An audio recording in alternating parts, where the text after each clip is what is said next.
Chicken চাঙ্গেজির অনেকগুলো পদ্ধতিই দেখেছি, তবে আমি এটাই বানাই। প্রথমেই আদা, রসুন, কাঁচা লঙ্কা বেটে নিন।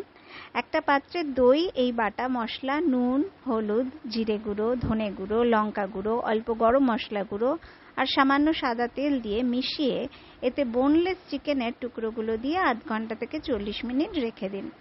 সাদা তেলে পেঁয়াজ, রসুন ভেজে ঠান্ডা করে পেস্ট করে নিন। এবার ওই তেলে চিকেনের পিসগুলো এক এক করে দিয়ে অল্প ভেজে এর মধ্যে করে রাখা মশলা দিয়ে দিন। ম্যারিনেশনের মশলাটাও দিয়ে দিন। ভালো করে মিশিয়ে নিন আর নুন আর চিনি ব্যালেন্সের জন্য অল্প জল দিয়ে রান্না হতে দিন।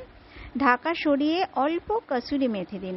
ব্যাস তৈরি আপনার চিকেন চাঙ্গেজি। এর নামকরণের গল্পটা আমি কিন্তু জানি না, আপনারা কেউ জানলে অবশ্যই আমায় জানাবেন।